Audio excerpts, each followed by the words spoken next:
prices, which of course translates into higher real wages for millions of American families. And then of course trade means variety too. More choice means more consumer satisfaction per dollar spent. Think about beer. Not that anybody at colleges actually drink beer, I know. But let's say every six-pack is $6 a six-pack. And you bring in imported beer and it stays at $6. Well, you haven't realized a lower price, but you have more choice. You're going to derive more satisfaction being able to pick the kind of beer you want, or a car, or whatever. And I cite a study in the paper where economists calculated that variety alone from international trade has boosted the incomes of Americans by $400 billion, $5,000 a year for a family of four. And imports from China are an important part of that story. In fact, imports from China tend to have their greatest appeal to lower income American families who buy those shirts and shoes and consumer items. Now, on the flip side, our tariff system is terribly biased against the poor.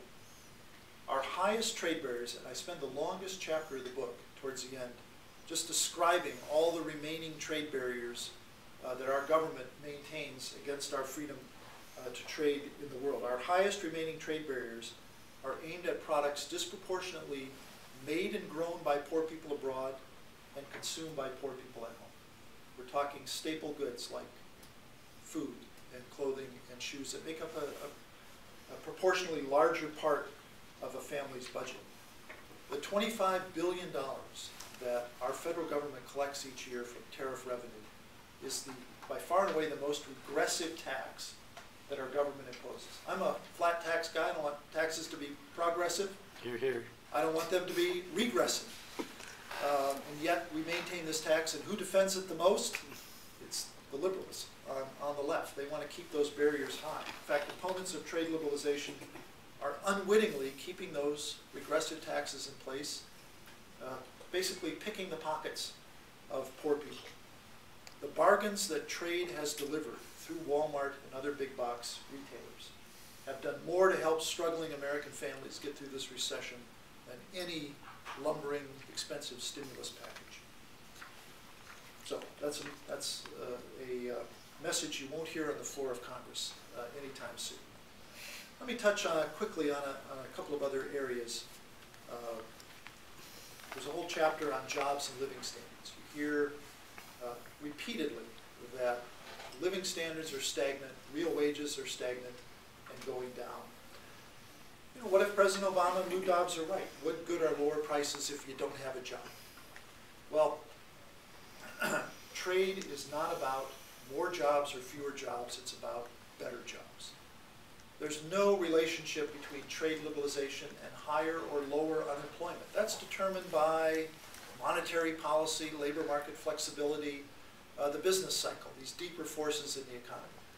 Trade doesn't mean, don't let the Chamber of Commerce tell you trade's going to give us more jobs. Don't let the AFL-CIO tell you it's going to give you fewer jobs. Trade's about better jobs, about trading up.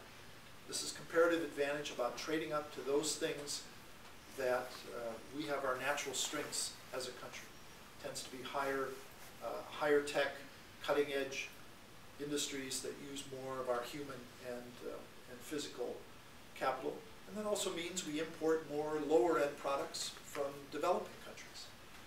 But that's what trade's about. People do lose jobs to trade. There's no doubt about it. You can find them every day. But their numbers are actually relatively small. The best estimates are 300,000 to 500,000 Americans are displaced each year by trade and outsourcing.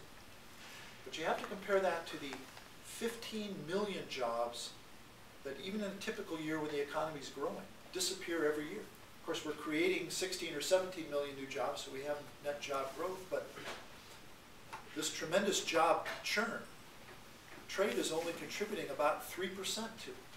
Think of it another way. For every person standing in the unemployment line who was displaced from their job by those nasty imports from China or outsourcing to India, there are 30 people standing in front of them who were displaced for reasons other than trade. Technology is the biggest displacer. but also internal competition, changing consumer tastes. Those are putting more people out of work. Think of all the people who've lost their jobs in bookstores and record stores because, not of trade, but because of iTunes and Amazon, right?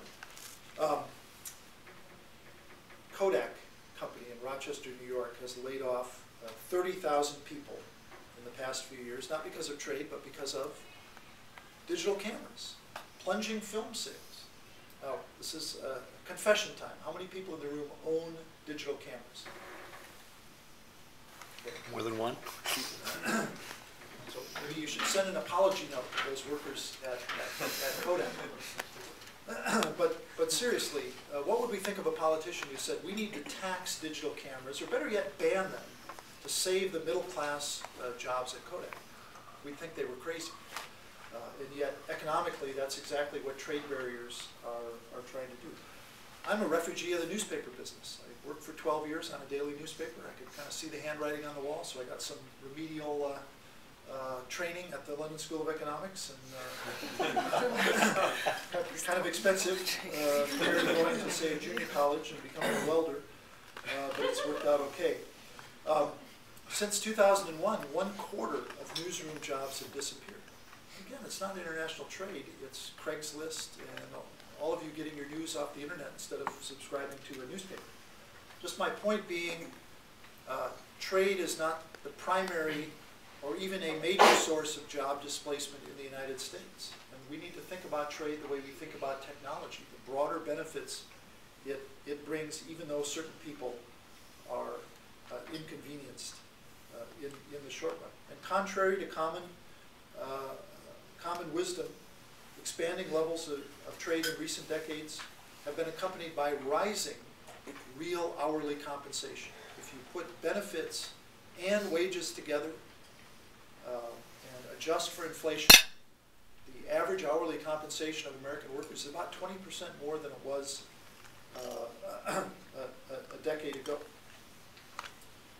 Now, another common story is that trade has caused the loss of well-paying, mostly unionized manufacturing jobs to be replaced by hamburger flippers and cashiers, right? That's where we're all headed in our more globalized world, according to Lou Dobbs. This is one of the big lies of the trade debate. We have lost better paying manufacturing jobs, but we've been creating, in the last several years, even better paying service sector jobs. The typical manufacturing job now pays less than the typical service job. Since the beginning of the 1990s, the U.S. labor market has shed 3 million manufacturing jobs. We all know that. But in that same period, it's created 18 million jobs in sectors of the economy where the average pay is actually higher than manufacturing. Healthcare, education, business and professional services. Not so much since the recession, but construction and financial activities as well. These are all sectors where wages are significantly higher than manufacturing. In fact, 2/3 of the net new jobs created in the last 2 decades are in sectors that pay more than manufacturing. You know, go around and knock on doors in any middle-class neighborhood in Claremont or San Bernardino County or anywhere else in Southern California, and you'll find people that overwhelmingly work in the service sector. And I've looked at the government surveys of where people work and what they earn, and this is the middle class. Teachers, managers, carpenters, engineers, computer specialists, truck drivers, loan officers, accountants and auditors, police officers and firefighters, insurance and real estate agents, registered nurses, other healthcare professionals, small business owners. This is the American middle class today. These are the jobs that most people aspire to. I know all of you aspire to be professional athletes or rock stars or trade policy analysts, but those are service jobs. Those are service jobs as well. And just my point being, we shouldn't genuflect at the altar of manufacturing. It's an important sector. I'm going to talk about that in a minute. But we are a service sector economy, and we should design